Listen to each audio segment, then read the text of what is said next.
सी जिसमें 10A 10B और 10C का रेशियो दिया गया है 1:2:3, राइट। और सिर्फ इतनी इन्फॉर्मेशन दी गई है, कोई साइड नहीं पता है हमें, और पता लगाना है कि AC अपॉन AB की वैल्यू क्या होगी। AC अपॉन में AB की वैल्यू क्या होगी, where Q is square free. मतलब Q स्क्वायर फ्री का मतलब Q जो है रूट से बाहर नहीं आ पाएगा, एंड P और R का में कोई कॉमन नहीं है, SCF 1 है। तो बताएं कि P+Q+R की वैल्यू क्या होगी। तो इस क्वेश्चन में ज्योमेट्री, ट्रिग्नोमेट्री, राइट, मिक्स्ड है। तो ट्रिग्नोमेट्री का एप्लीकेशन आपने ट्रायंगल में थोड़ा बहुत पढ़ रखा होगा अगर आप NMTC के पेपर देने के लिए जा रहे हैं, तो ऑब्वियसली आपने ट्रिग्नोमेट्री को 11th लेवल तक तो पढ़ रखा होगा। तो देखिए ट्रिग्नोमेट्री के फॉर्मूला का यूज़ होने वाला है इस क्वेश्चन में। कैसे सॉल्व करेंगे, ध्यान देना। तो अगर मुझे 10A 10B और 10C का रेशियो दिया गया है, ठीक है, तो इससे हमें क्या पता चलता है। सबसे पहली चीज़ तो देखो भाई, एंगल जो है ट्रायंगल में तीनों का समेशन कितना होता है, तो ये 180 हो जाता है, राइट। तो अगर मैं A+B = 180 - C लिख देता हूँ, ठीक है, तो मेरे पास यहाँ पर क्या रिजल्ट आ जाएगा।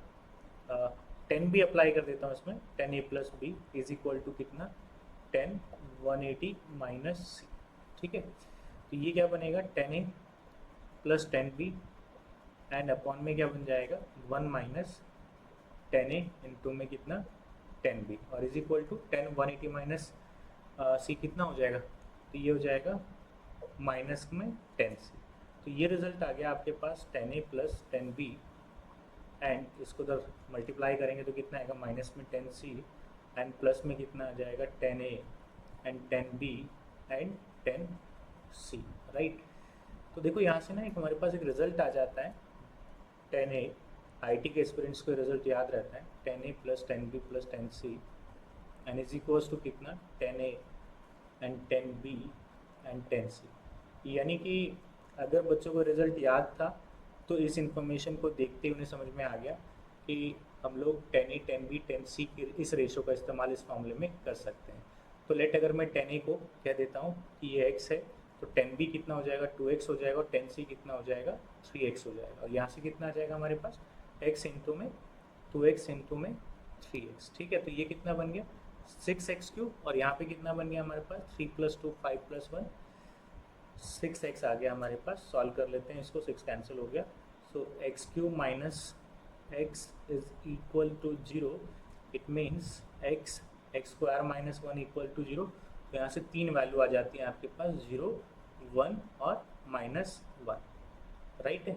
अब क्योंकि इस क्वेश्चन में जो हमें इंफॉर्मेशन दिया गया है, इस इंफॉर्मेशन के बेसिस पर हम इस रेशो दिया गया था ये, राइट। तो x की वैल्यू कितनी हो जाएगी, x की वैल्यू हमने 1 कंसिडर किया, बाकी दोनों वैल्यू क्या हो गई, रिजेक्ट हो गई, पॉसिबल नहीं है।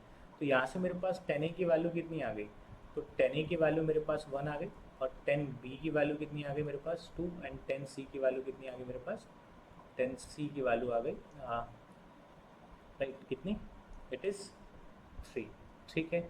अब इनके बेसिस पर हमें पता लगाना है कि AC अपॉन AB कितना होगा। तो AC अपॉन AB यानी इन दोनों साइड्स का रेशियो कितना होगा।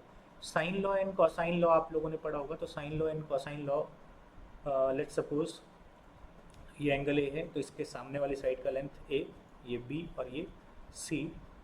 हमें B और C के रेशियो से मतलब है, तो लिख लेते हैं using the sine law, using the sine law.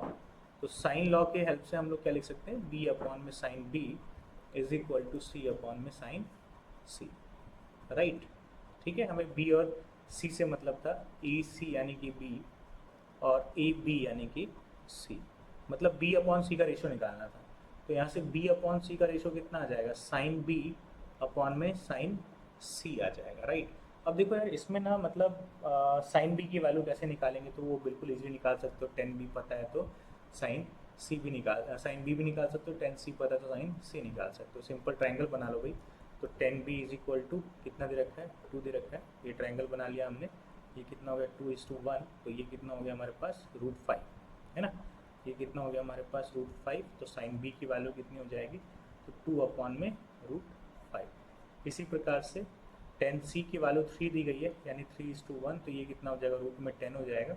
तो यहाँ से साइन सी की वैल्यू कितनी आ जाएगी 3/√10 हो जाएगा। तो मेरा आंसर कितना आ गया 2/3 इंटू में √10/√5 यानी यहाँ से √2 आ गया।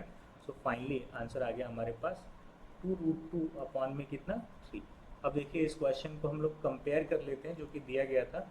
हमें कहा गया था कि जब हम इसको सिंप्लीफाई करेंगे तो ये किसके बराबर आएगा P√Q/R के बराबर आएगा।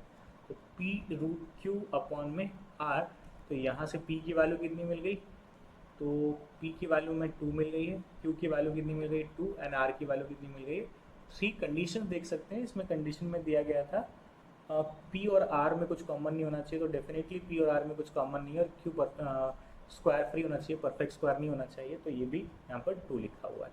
तो फाइनली क्वेश्चन में क्या पूछा गया था P+Q+R की वैल्यू क्या होगी, तो आंसर कितना आ जाएगा 2 + 2 + 3 यानी कि 7 आपका आंसर है।